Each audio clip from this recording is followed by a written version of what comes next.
ఏంటి కనకరావు గారు మాట్లాడుతున్నారు, విజయసాయి రెడ్డికి ఏంటి?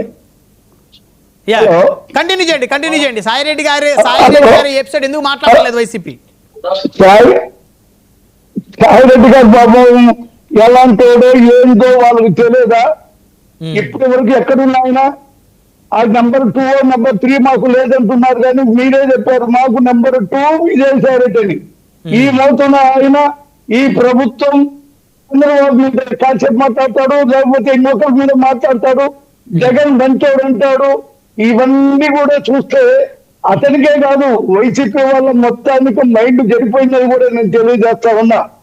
మీరు ఒకసారిగా ఆలోచిస్తే మరి విజయసాయి రెడ్డి రేపు వచ్చి జగన్ దొంగ అని ఒక మాట అంటే మీరెవరు స్పందించారా? ఇవన్నీ తప్పులు.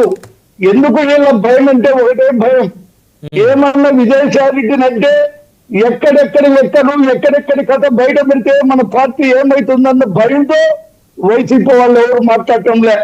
తెలుగుదేశం వాళ్ళు చిన్నది మాట్లాడితే ఎక్కడెక్కడ ఉన్నటువంటి వైసీపీ నాయకులు అందరూ దొంగిలిస్తున్నారు.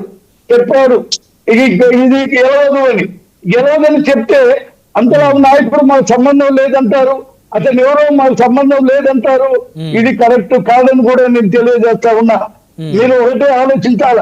విజయసాయి రెడ్డి కూడా ఇవాళ ఎందుకంటే అతనికి ఏమి పోలుపోవటంలే, అతను ఎక్కడ ఏం చేయాలో అర్థం కావటంలే. బీజేపీ వాళ్ళు పలకరు, జనసేన వాళ్ళు పలకరు, తెలుగుదేశం అసలు తెలుగుతూ మాట్లాడరు. ఏదో విధంగా మాట్లాడి మళ్ళా ఈ కూటమి లేకపోతే మేము వస్తాము, మేము మళ్ళా ఆయన ముఖ్యమంత్రి కావాలంటే అక్కడ ఉండేటువంటి కోవర్తులు ఉన్నారు, వాళ్ళందరినీ బయట పంపన్నారు. నేను ఒకటే చెప్తున్నా, కోవర్తులు బయటికి పోయినా, అలాగే విజయసాయి రెడ్డి మళ్ళీ వైసీపీలో జాయిన్ అయినా, జగన్ తల కిందికి పెట్టి కాళ్ళు పైకి పెట్టి ధ్వజమెత్తిన ఆ 11 సీట్లు కూడా రావు, ఆ పార్టీకి వచ్చే ప్రశ్న లేదని కూడా నేను ఈ మంది మాట్లాడుతున్నా. మరి మీకు చెప్తా ఉన్నాడు, మీరేమో లిక్కర్ సంబంధం లేదంటారు, నేను 100 కోట్లు ఇచ్చిరానంటాడు. ఇది జగన్ తెలియదంటాడు. జగన్ తెలియకపోతే ఆయన ముఖ్యమంత్రి కాదా? మీకు లాస్ట్ టైం ఎవరండి ముఖ్యమంత్రి? జగన్ ముఖ్యమంత్రి. జగన్ తెలియకుండా ఈ విధంగా లిక్కర్ స్కామ్ జరిగితే అతనికి తెలియదని సమర్థిస్తాడు. ఏంటిది? ఇది ఎంతమంది ప్రజలు మోసం చేయడానికి మాట్లాడుతున్నారు వైసీపీ నాయకులు. ఇప్పటికైనా మీరు గుర్తుపెట్టుకోండి, ఇక్కడ ఉన్నటువంటి వైసీపీ నాయకులు చేసిన లిక్కర్ స్కామ్లు కానీ ఇంకొకటి కానీ ఇదే విజయసాయి రెడ్డి పెట్టే అన్నిటి మీద ఎంక్వైరీలు జరుగుతాయి. ఇదంతా కోర్టు వ్యవహారం. ఇదంతా జరిగి ఎక్కడెక్కడ ఉన్న సమాచారం మీకు చేరవేయడానికి మాత్రమే విజయసాయి రెడ్డి పనిచేస్తున్నాడే తప్ప ఒకరోజు పొలం అంటారు, ఏమన్నా ఎక్కడ వదిలేసాడా? పొలాలు వేసాడా?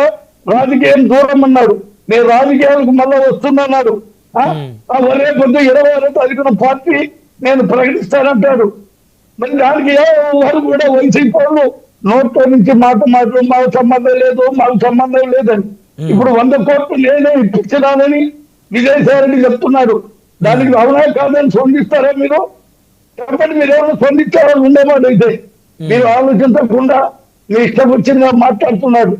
మరి మేము ఆయన ఆయన విజయసాయి రెడ్డి కూడా ఒకటి అడుగుతున్నా, మరి పార్టీకి ఇది ఓడిపోయిన తర్వాత మరి ఇవన్నీ చెప్పొచ్చుగా, ఇట్లా జరిగింది, జగన్ సంబంధం లేదు, ఇంకొకరు సంబంధం లేదని. ఇవన్నీ కాదు, ఇది కేవలం విజయసాయి రెడ్డి కోర్టుగా వ్యవహరిస్తున్నాడు. ఇతను వీళ్ళందరూ వైసీపీ నాయకులంతా గూడు పుట్టాలి, ఈ గూడు పుట్టాలని నమ్మే స్థితిలో రాష్ట్ర ప్రజలు లేరు. మాట్లాడితే మరి కూటమిని చీల్చాలంటారు. అంటే మీరు కూటమిని చీల్చారనే పదం విజయసాయి మాట్లాడితే ఇదా మీరు చేసే పని అని అడుగుతా ఉన్నా. కూటమి గెలుద్దాం, చీల్చే గెలుస్తాం, లేకపోతే లేదు. ఇంకా మీరు గెలిచేదండి, ఇవాళ దిక్కు నిదానం లేదు. ఒక్కొక్కడు 100 రోజులు 150 రోజులు జైల్లో మగ్గుతున్నారు మీరు చేసిన తప్పులకి.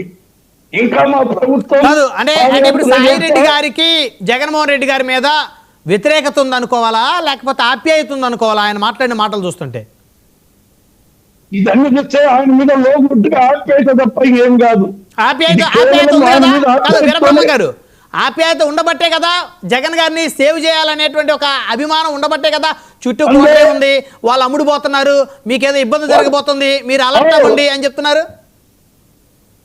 ఆ కోవట్లు ఆ యొక్క ఉన్నటువంటి వాళ్ళు కూడా ఎవరైతే చెప్తున్నారో ఈయన కూడా వాళ్ళల్లో భాగమే. ఆరోగ్య లేదా వాళ్ళందరూ ఎవరెవరు ఉన్నారు నీకు ఇబ్బంది పెడుతున్నారనేటువంటి విషయం ఇవన్నీ కాదు.